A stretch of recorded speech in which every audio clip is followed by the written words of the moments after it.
तो guys almighty guidance के YouTube channel पर आपका हार्दिक स्वागत है। तो गाइज हम देख रहे थे जे&के पंचायत अकाउंट असिस्टेंट के सिलेबस को। तो गाइज काफी सारी चीजें हम देख बैठे हैं और काफी सारी अभी और भी देखेंगे। तो guys accountancy and book keeping का एक इंपॉर्टेंट कंपोनेंट है हमारा, जिसकी वेटेज जो है 30 मार्क्स की है आउट ऑफ 120 मार्क्स में। तो गाइज काफी ज्यादा ये कंपोनेंट जो है हमारा रोल प्ले करने वाला है।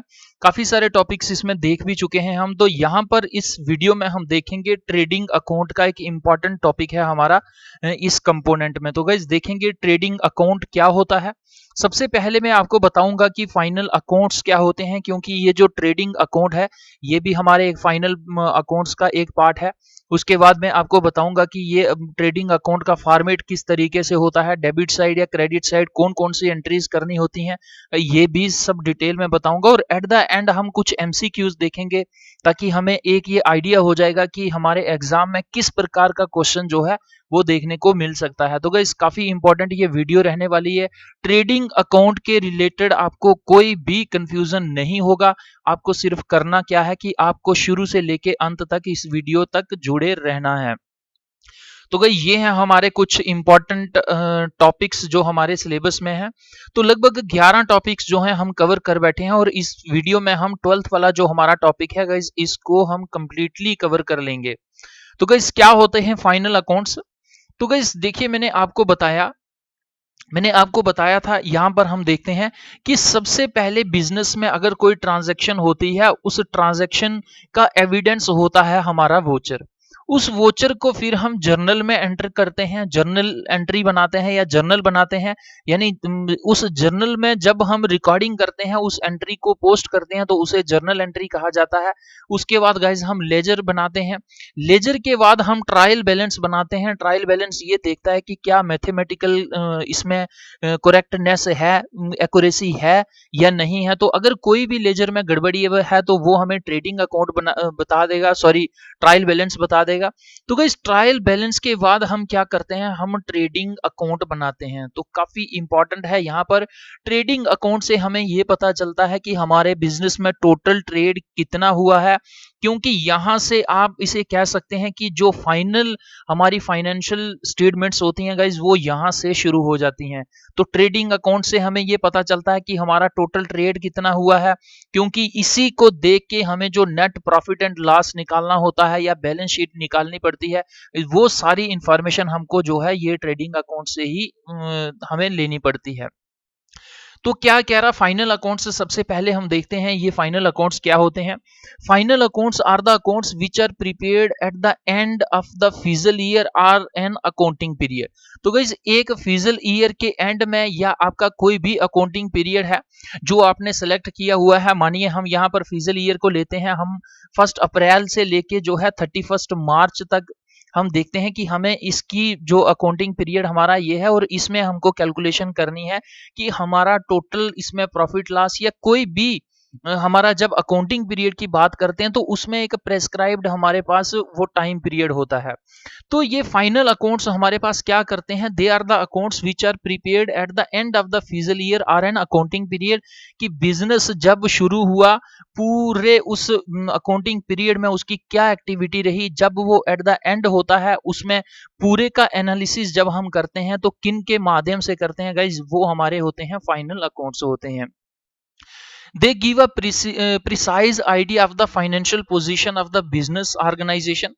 प्रिसाइज आइडिया, तो गाइस प्रिसाइज आइडिया का मतलब क्या होता है, एक संक्षिप्त आपको आइडिया देते हैं कि ये जो बिजनेस है, इस कंपनी का बिजनेस ये कौन सी डायरेक्शन में चल रहा है, ठीक चल रहा है, प्रॉफिट में जा रहा है, लॉस में जा रहा है, या इस अगर ये मैन्युफैक्चरिंग कोई कंपनी है तो इसमें स्टार्टिंग से कितना हुआ था, इसने टोटल मैन्युफैक्चरेशन कितनी की है, इसकी सेल कितनी हुई है। ये आपको एक मोटा मोटा आइडिया जो है ये फाइनल स्टेटमेंट्स जो हैं ये देती हैं। They give a precise idea of the financial position of the business to the owners। तो guys जितने भी स्टेक होल्डर्स हैं उनको ये इंफॉर्मेशन फाइनेंशियल स्टेटमेंट्स जो है प्रोवाइड करती हैं, चाहे वो उस बिजनेस का ओनर है, चाहे वो मैनेजमेंट का कोई आदमी है, या जितना भी कोई इंटरेस्टेड पार्टीज हैं। मानिए अगर कोई बड़ी कंपनी है तो लोगों के अलग अलग शेयर्स होंगे उसमें। तो गाइस जितने भी स्टेक होल्डर्स हैं उन सबको ये इंफॉर्मेशन प्रोवाइड करती हैं, कौन, ये हमारी जो फाइनल अकाउंट्स होते हैं या फाइनल फाइनेंशियल स्टेटमेंट्स होती हैं। Financial statements are primarily recorded in a journal, then transferred to a ledger, and thereafter the final account is prepared as shown below. तो भाई यहाँ पर क्या होता है, मैंने आपको बता दिया कि ट्रांजैक्शन जब भी होती है उसे हम जर्नल में रिकॉर्ड करते हैं, उसके बाद लेजर में क्या गड़बड़ी है इसे हम ट्रायल बैलेंस के माध्यम से देखते हैं, और एट द एंड हमें क्या करना पड़ता है, फाइनल जो फाइनेंशियल स्टेटमेंट्स तैयार करनी पड़ती हैं, जिससे हमें पता चलता है कि हमारा बिजनेस जो है एट दिस पॉइंट कौन से पॉइंट पे स्टैंड कर रहा है। तो गाइस फाइनल स्टेटमेंट्स जो होती हैं ये कौन कौन सी होती हैं, ये हमारी सबसे पहले होगी ट्रेडिंग अकाउंट होगी, मैन्युफैक्चरिंग अकाउंट होगी, प्रॉफिट एंड लॉस अकाउंट हो गया, उसके बाद बैलेंस शीट हो गया। तो गाइस ट्रेडिंग अकाउंट और मैन्युफैक्चरिंग अकाउंट में आपको जो है डिफरेंस देखना होगा। तो यहाँ पर डिफरेंस क्या है, यहाँ पर आप किसी एक फिनिश गुड को जो है, फिनिश गुड का आप व्यापार करें, फिनिश गुड्स को ही आप खरीद रहे हैं और इन्हीं को आप आगे जो है ये सेल कर रहे हैं। अगर फिनिश्ड गुड्स को ही आप फिनिश्ड प्रोडक्ट्स को खरीद के इन्हीं की सेल कर रहे हैं तो ये आपका ट्रेडिंग अकाउंट आ जाएगा। लेकिन अगर आप किसी प्रोडक्ट्स के रॉ मटेरियल को, यानी अलग अलग रॉ मटेरियल्स आप सोर्सेज से इकट्ठा करके आप जो है प्रोडक्ट को बना रहे हैं और उसके बाद उसे सेल कर रहे हैं, तो गाइस ये आपका मैन्युफैक्चरिंग अकाउंट में आ जाएगा। तो ट्रेडिंग अकाउंट में आपको ग्रॉस प्रॉफिट या लॉस का पता चलेगा। यहाँ पर ग्रॉस प्रॉफिट या ग्रॉस लॉस कैसे निकालना है ये भी मैं आपको बताऊंगा, क्योंकि इस वीडियो में हम ट्रेडिंग अकाउंट ही देखेंगे। और ट्रेडिंग अकाउंट का जो प्राइम ऑब्जेक्टिव है वो यही है कि उस बिजनेस में ग्रॉस प्रॉफिट या ग्रॉस लॉस कितना हुआ है इसको बताना। तो मैन्युफैक्चरिंग अकाउंट जो होता है ये भी लगभग आपका ट्रेडिंग अकाउंट के सिमिलर ही होता है, सिर्फ इन दोनों में जो व्यापार का नेचर होता है वो अलग होता है। यहाँ पर आप फिनिश्ड गुड्स का व्यापार करते हैं और यहाँ पर आप जो है वो प्रोडक्शन करते हैं, मैन्युफैक्चरेशन करते हैं। तो गाइस ट्रेडिंग अकाउंट के बाद हम जब उनमें से डायरेक्ट एक्सपेंसेस जो भी हमारी नेट सेल होती है उसमें हम डायरेक्ट एक्सपेंसेस को जब कर लेते हैं, तो गाइस ये सब करके हम देखते हैं ट्रेडिंग अकाउंट में जब भी बात करते हैं हम डायरेक्ट एक्सपेंसेस की होती है, लेकिन इनडायरेक्ट एक्सपेंसेस की बात यहाँ पर नहीं होती है। यहाँ पर हमें ग्रॉस प्रॉफिट मिल जाएगा और उस ग्रॉस प्रॉफिट में से जब हम इनडायरेक्ट जो एक्सपेंसेस होते हैं उनको माइनस कर देते हैं, उनको सब्ट्रैक्ट करते हैं, तो गई ये हमारे पास जो है प्रॉफिट एंड लॉस अकाउंट आ जाएगा। और यहाँ से हमें पता चलता है कि हमारे बिजनेस में नेट प्रॉफिट या नेट लॉस कितना हुआ है। तो एट द एंड उस बिजनेस की फाइनेंशियल पोजीशन क्या है, उसमें स्टॉक कितना बचा हुआ है, उसमें कैश कितनी बची हुई है, उसमें अलग अलग जितनी भी चीजें हैं बिजनेस में उनका बैलेंस कितना बचा हुआ गाइज, ये हमें क्या बताएगा, ये हमें बैलेंस शीट बताएगा। तो गाइज मैं अब आपको ओवरव्यू देता हूं। तो देखिए जो फॉर्मेट होता है ट्रेडिंग अकाउंट का ये इस प्रकार से कुछ होगा। अब एग्जाम में आपको ये क्वेश्चन इस तरीके से नहीं आएगा, लेकिन आपको समझने के लिए क्या करना है, यहाँ पर समझना है। ये फॉर्मेट गाइस जो है मैंने आपको यहाँ पर भी बताऊंगा, और इसमें जो कुछ इंपॉर्टेंट टर्म्स यूज हो रही हैं इन टर्म्स की एक्सप्लेनेशन देने के बाद eight the end of the video भी मैं आपको यहाँ पर बताऊंगा। तो गाइस देखिए, मानिए हमारा कोई बिजनेस जो है वो शुरू काफी सालों से चल रहा है, और इस बिजनेस में हम मानिए यहाँ पर हम बात कर रहे हैं 1 अप्रैल से। तो गाइस 1 अप्रैल से हमारा बिजनेस हमारा जो है अकाउंटिंग पीरियड शुरू होता है, और इसमें जो पिछले साल का हमारे पास स्टॉक पड़ा हुआ था वो गाइस पड़ा हुआ था हमारे पास 100 करोड़ का। तो गाइस यहाँ से आपको समझना है 100 करोड़ का जो स्टॉक है हमारे पास पिछले साल का पड़ा हुआ है। और उसके बाद हम क्या करते हैं, हम 50 करोड़ की जो है ये और परचेज करते हैं। तो गाइस और परचेज करते हैं हम 50 करोड़ की। अब देखिए ये हमारा 150 करोड़ हो गया, लेकिन यहाँ पर हमारे कुछ डायरेक्ट एक्सपेंसेस भी हैं। मानिए कि हम किसी दूसरी सिटी से ये परचेज करते हैं और वहां से हमको ट्रांसपोर्ट का खर्चा पड़ जाता है, गाड़ियों में तेल लगता है, ड्राइवर्स को अलग अलग, यानी जितने भी जो हमारे एक्सपेंसेस हैं इनकी डायरेक्ट परचेज के साथ हमारे जो जुड़े हुए हैं गाइज वो हमारे इसमें डायरेक्ट एक्सपेंसेस में आ जाएंगे। मानिए यहाँ पर हमारा जो है ये 5 करोड़ खर्चा हो जाता है। तो गाइज यहाँ पर आपको एक ध्यान और रखना है। तो ये 50 करोड़ मैंने लिया, मानिए कि आप जो है ये 60 करोड़ का सेल करते आप परचेज करते हैं, लेकिन यहाँ पर आप परचेज रिटर्न कर देते हैं आप 10 करोड़ का, क्योंकि हो सकता है ये मटेरियल या प्रोडक्ट आपका अच्छा नहीं था। तो यहाँ पर आपको क्या लिखना है, यहाँ पर आपको नेट परचेज लिखनी है। नेट परचेज आपने कितने की, जो टोटल की और उसमें से माइनस आपको कर देना है जो आपने रिटर्न कर दी। तो यहाँ पर आपका 50 करोड़ पड़ गया, और ये आपके डायरेक्ट एक्सपेंसेस करके कितने आ गए, तो गाइस ये हमारे पास बन जाएगा 155 करोड़। तो गाइस ये हमारा क्या आ गया, ये हमें जो है ये जो हमारे पास मटेरियल है ये हमें इतने का पड़ गया। लेकिन अब हम क्या करते हैं, हम सेल कर देते हैं गाइस।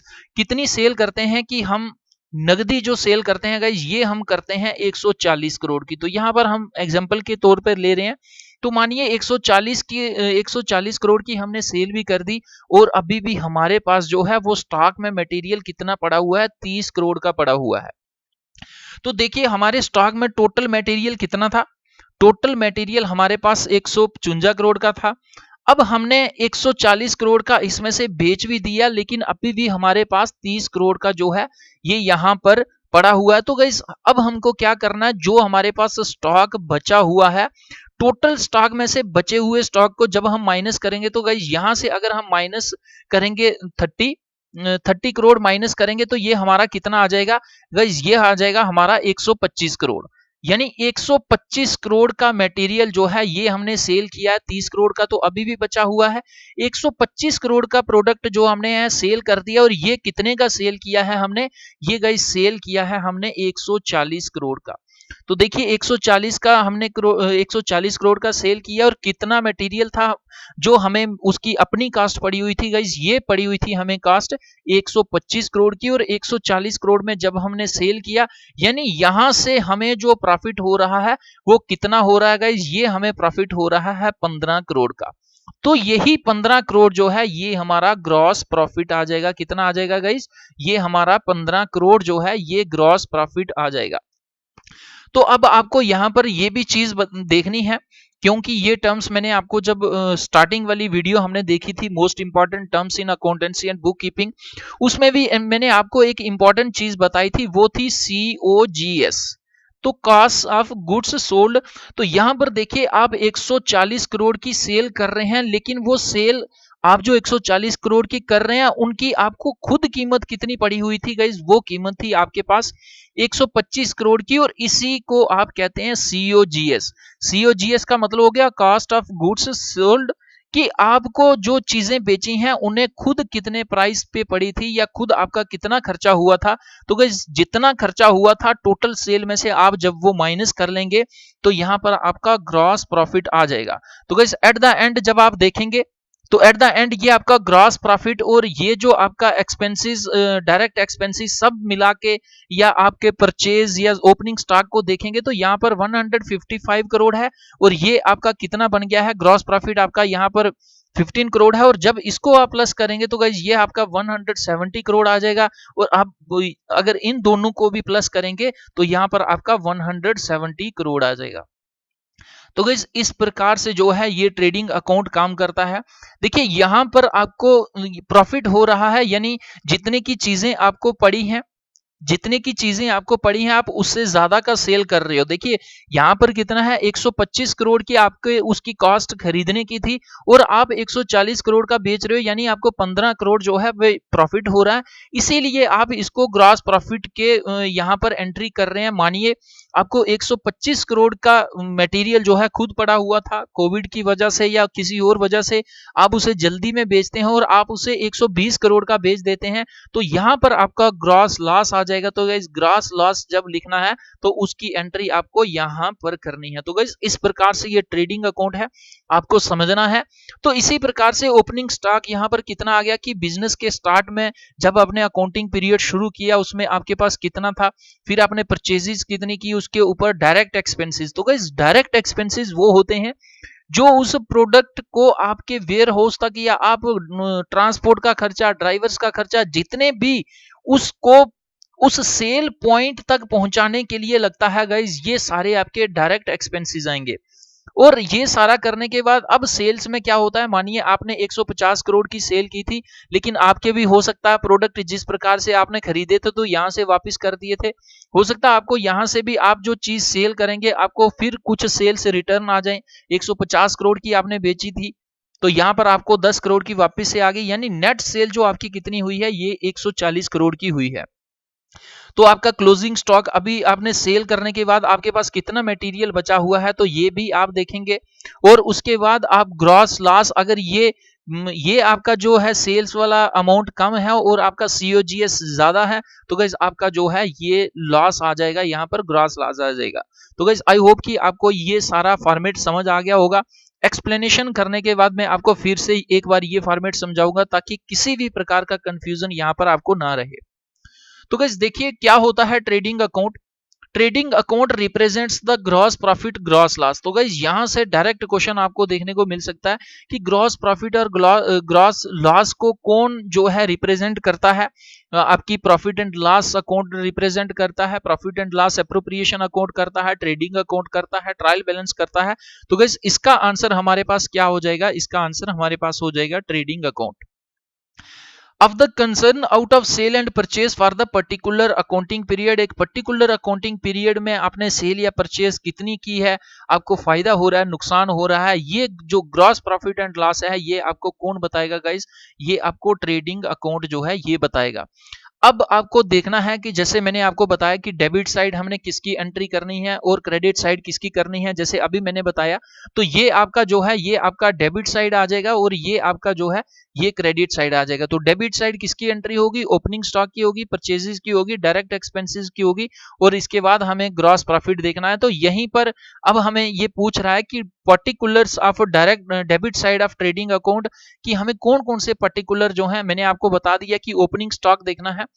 तो ओपनिंग स्टॉक कौन सा होता है, unsold closing stock of the last financial year is appeared in debit side of the trading account as to opening account stock of the current financial year।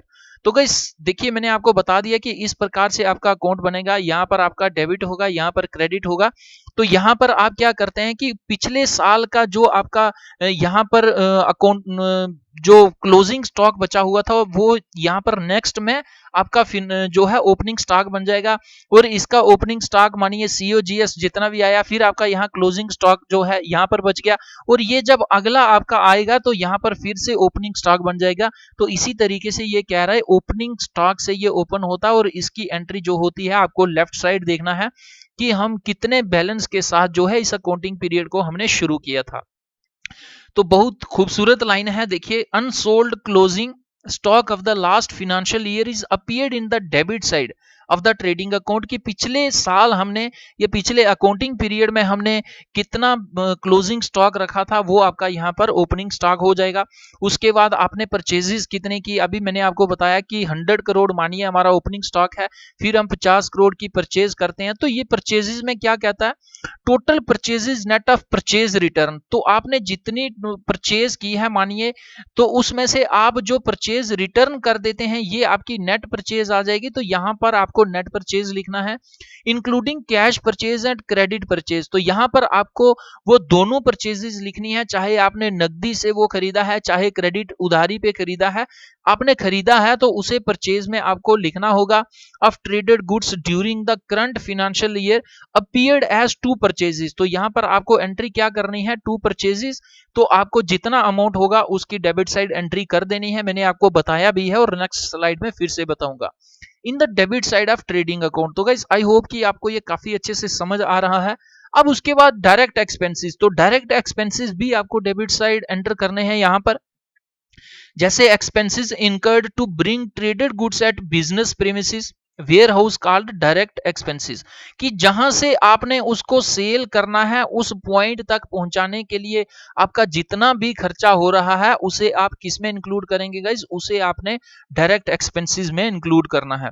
जैसे आपके फ्रीट चार्जेस, मानिए कोई carriage आपको पड़ा है, रेलवे में आपने काफी दूर से सामान लाया है, या आपको और छोटा मोटा खर्चा जैसे रेहड़ी वगैरह का खर्चा काट रहे, या फिर कैरेज चार्जेस आपको पड़ गए, आपको कस्टम या इंपोर्ट ड्यूटी पड़ गई, मानिए आप बिजनेस में किसी दूसरी कंट्री से मटेरियल जो है इंपोर्ट कर रहे हैं, या आपका जो गैस लगा है, इलेक्ट्रिसिटी लगा है, फ्यूल लगा है, वाटर का चार्जेस है, पैकेजिंग मटेरियल है, मानो उस मटेरियल को प्रोडक्ट को पैक करने में आपका जो खर्चा हुआ है, या आपने वेजेस दिए हैं, या कोई भी और एक्सपेंसेस है जो आपके उस प्रोडक्ट को बिजनेस पॉइंट पहुंचाने तक लग रहा है, ये आपका डायरेक्ट एक्सपेंसेस में आएगा और इसकी एंट्री हमारी कहाँ होगी, debit side of the trading account में होगी। तो गाइस इसको हम कौन से पर्टिकुलर में पढ़ेंगे, टू द एक्सपेंसेस या टू द डायरेक्ट एक्सपेंसेस, और उसके बाद हमें क्या करना है, उसमें जितने भी खर्चे हुए हैं उन सबको करके, तो गाइस इन सब का सम करेंगे जब हम, तो ये हमारे पास पड़ जाएगा COGS, cost of goods sold. तो ये हमारा यानी हमें खुद का पड़ गया, और जब हम बेचेंगे कोई चीज को तो तब हम देखेंगे कि ये हमें पड़ी कितने की थी और बेची कितने की थी, तो गाइस ये हमें देखना पड़ेगा। तो गाइस इसी प्रकार से मैंने आपको डेबिट साइड का बता दिया। अब हम देखते हैं कि क्रेडिट साइड में किस प्रकार से हमें एंट्री करनी है। तो यहाँ पर हमें सबसे पहले क्या देखना है, सेल्स अकाउंट को देखना है। तो सेल्स अकाउंट क्या होता है हमारा, कि मैंने आपको बताया कि मानिए 150 करोड़ की हमने सेल की थी, तो 150 करोड़ में हमें 10 करोड़ जो है ये वापस से सेल्स रिटर्न आ गया, हमारे प्रोडक्ट कुछ ठीक नहीं थे, तो यहाँ पर हमारी कितनी आ गई, ये नेट हमारे पास 140 करोड़ की जो है ये सेल आ गई। तो इसी तरीके से हमने क्या लिखना है, by sales account, total sale of the traded goods including cash and credit sales will appear in the credit side of the trading account. तो आपको ये याद रखना है कि ट्रेडिंग अकाउंट का जो क्रेडिट साइड होगा वहां पर आपने बाय सेल्स करके जो आपकी नेट सेल हुई है उससे आपने यहां पर लिखना है, sales should be on net realisable value excluding central sales tax, VAT, custom and excise duty. तो भाई यहाँ पर आपको क्या करना है कि जो उसके इनडायरेक्ट एक्सपेंसेस उनके ऊपर होंगे वो आपको यहाँ पर नहीं लिखने हैं, आपको सिर्फ डायरेक्ट एक्सपेंसेस माइनस करके जो है ये सारी चीजें आपने उधर कर ली हैं, और यहाँ पर आपको क्या करना है, यहाँ पर आपको उसकी सेल्स का टोटल जो अमाउंट है आपने कितने की सेल की है ये लिखना है आपको यहाँ पर। तो गाइस उसके बाद हमारा आता है क्लोजिंग स्टॉक। तो मैंने आपको बता दिया कि total value of unsold stock of the current financial year. तो आप जब ओपनिंग स्टॉक में क्या करते हैं, पिछले साल का जो अनसोल्ड स्टॉक है उसे एंटर करते हैं, लेकिन यहाँ पर आपको क्या करना है, यहाँ क्लोजिंग स्टॉक में आपके पास जो स्टार्टिंग में था आपने और परचेज किया, डायरेक्ट एक्सपेंसेस ये सब इकट्ठा होने के बाद आपने कुछ चीजें बेची हैं लेकिन अभी भी कुछ बची हैं, तो जो बची होंगी वो हमें क्लोजिंग स्टॉक में लिखना है। Total value of the unsold stock of the current financial year is called as closing stock and will appear at the credit side of the trading account। तो गाइस यहां से आपको जो है ये भी क्वेश्चन बन सकता है।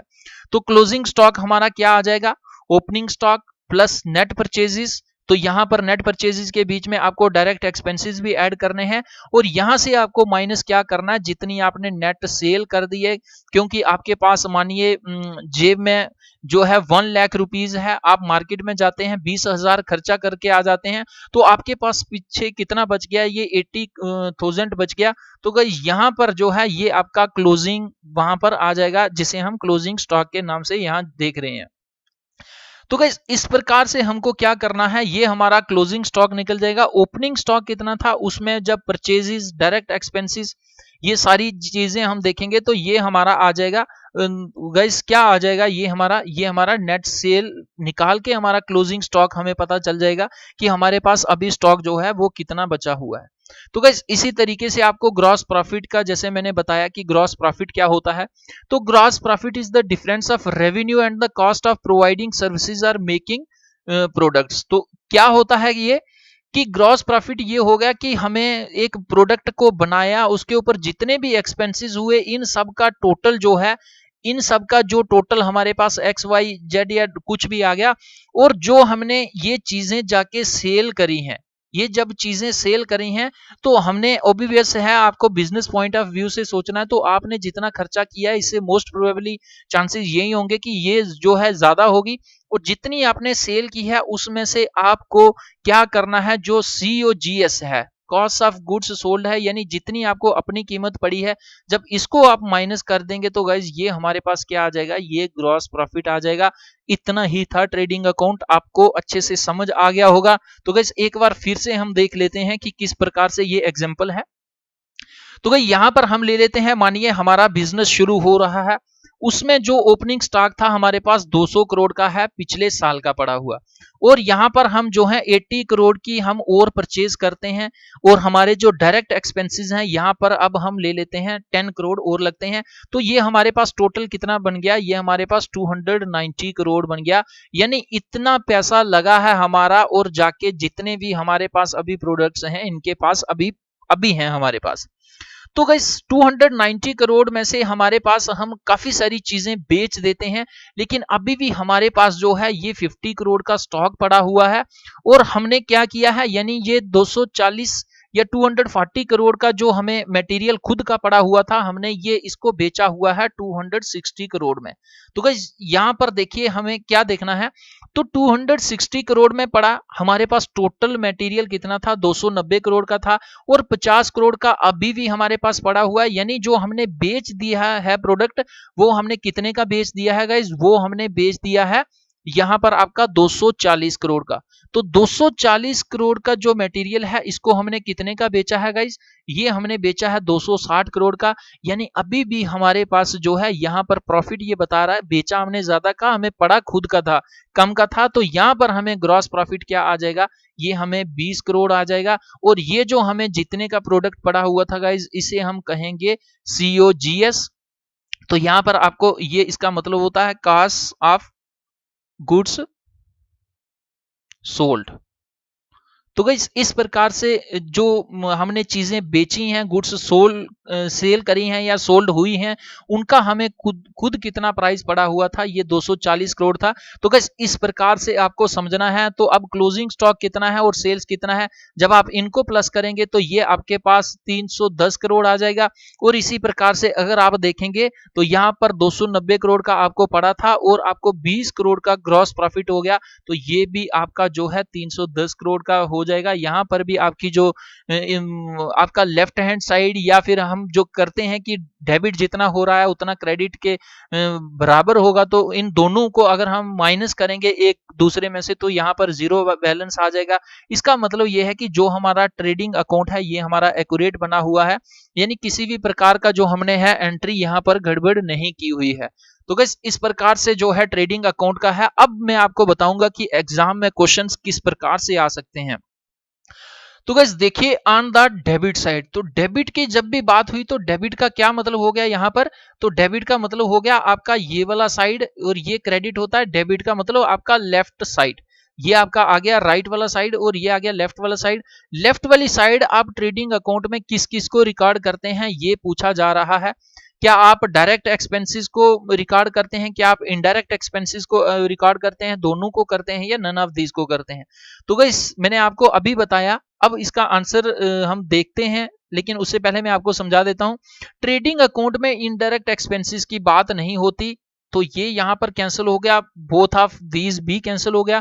तो मैंने अभी देखा कि जो हमारे डायरेक्ट एक्सपेंडिचर होता है, डायरेक्ट एक्सपेंसेस लगते हैं किसी भी प्रोडक्ट को सेल पॉइंट तक पहुंचाने के लिए, तो वो हमारे किस में आते हैं, तो गाइज वो हमारे डेबिट साइड एंट्री होगी उनकी, और कौन से अकाउंट में होगी, ये हमारे ट्रेडिंग अकाउंट में होगी। इसका आंसर क्या आ जाएगा, इसका आंसर आ जाएगा डायरेक्ट एक्सपेंस जो है हमारा, वो debit side of the trading account में एंटर होता है, या उसकी हम रिकॉर्डिंग करते हैं। काफी इंपॉर्टेंट क्वेश्चन है, यहां से भी डायरेक्ट क्वेश्चन देखने को मिल सकता है। Which of the following statements shows gross profit और ग्रॉस लॉस, की ग्रॉस प्रॉफिट या ग्रॉस लॉस आपको कौन सी स्टेटमेंट बताती है। तो गाइस यहां पर ये पूछा जा रहा है, क्या प्रॉफिट एंड लॉस अकाउंट बनाता है, क्या profit and loss appropriation account बताता है, क्या बैलेंस शीट बताती है, या ट्रेडिंग अकाउंट बताता है। तो मैंने आपको बता दिया कि यहां पर जो है ट्रेडिंग अकाउंट बताता है। तो गाइस यहां पर मैं आपको कुछ एक एक्सप्लेनेशन, एक्स्ट्रा इंफॉर्मेशन और दे दूं। तो यहां पर ट्रेडिंग अकाउंट में हमारा ग्रॉस प्रॉफिट या ग्रॉस लॉस हमारा जो हो रहा है वो हमें पता चलेगा। अब इसमें से जब हम माइनस कर लेंगे इनडायरेक्ट एक्सपेंसेस जो होते हैं, तो ये हमें नेट प्रॉफिट या लॉस होगा, वो हमें बता देगा। नेट प्रॉफिट या लॉस में इसमें भी अगर किसी को कोई कमीशन देना है, कोई कुछ करना है, मानिए अलग अलग पार्टनर्स हैं यहाँ पर, तो उन सबको कमीशंस वगैरह दे के, सैलरी वगैरह दे के जो हमारे पास पैसा बचेगा बांटने के लिए, वो हम कहां पर लिखेंगे, वो profit and loss appropriation account में लिखेंगे।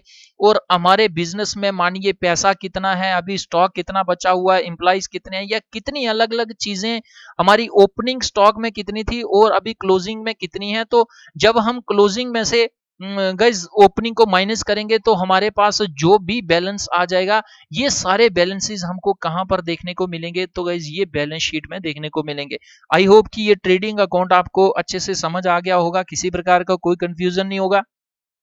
तो गाइज अगर अभी भी आपको किसी प्रकार का कंफ्यूजन है, या आप कुछ और कहना चाहते हैं, सुजेशन देना चाहते हैं या आप कुछ और पूछना चाहते हैं एग्जाम के रेलिवेंस में, तो आप क्या कर सकते हैं, काफी सारी रास्ते हैं आपको मेरे साथ कॉन्टेक्ट करने के। तो आप कमेंट बॉक्स में कमेंट कर सकते हैं almightyguidance@gmail.com, इस पर आप मेल कर सकते हैं। इस व्हाट्सएप नंबर का भी आप जो है ये हेल्प ले सकते हैं। अगर वीडियो आपको अच्छी लगती है तो गाइज लाइक करना ना भूलें, जरूर लाइक करिए। एक वीडियो को बनाने में काफी मेहनत लगती है, तो लाइक करिए। चाहे मेरे यूट्यूब चैनल की कोई वीडियो देख रहे हैं, चाहे किसी और की देख रहे हैं, अगर आपको थोड़ा सा भी वहां से प्रॉफिट मिलता है तो गाइज आपको लाइक करना होगा। और फेसबुक पर भी आप हमारे साथ जुड़ सकते हैं, काफी सारी इंफॉर्मेशन जो है आपको यहाँ पर भी फ्री ऑफ कॉस्ट देखने को मिलेगी। तो गाइस हर एक वीडियो का पीडीएफ पाने के लिए आपको क्या करना है, प्ले स्टोर पे जाना है और वहां से आपको ये टेलीग्राम एप्लीकेशन डाउनलोड करनी है। इसको इंस्टॉल करने के बाद आप उसे वहां पर सर्च करिए, ये इक्वली व्हाट्सएप की तरह ही है, व्हाट्सएप से ये 100 टाइम्स बेटर है एप्लीकेशन। तो यहाँ पर आप इस चैनल को ज्वाइन करिए। इसका बेनिफिट आपको ये होगा कि हर एक वीडियो का आपको पीडीएफ मिलेगा। अर्ली मॉर्निंग काफी सारे न्यूज़पेपर्स जो होते हैं ये शेयर किए जाते हैं यहाँ पर फ्री ऑफ कॉस्ट, ये आपको देखने को मिलेंगे।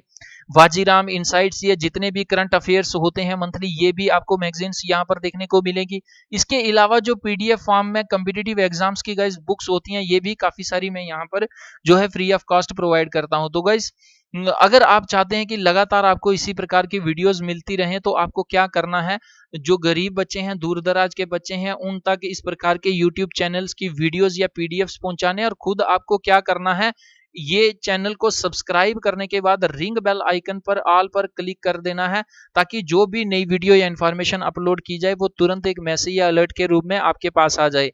तो गाइस वीडियो को देखने के लिए धन्यवाद। जय हिंद, जय भारत।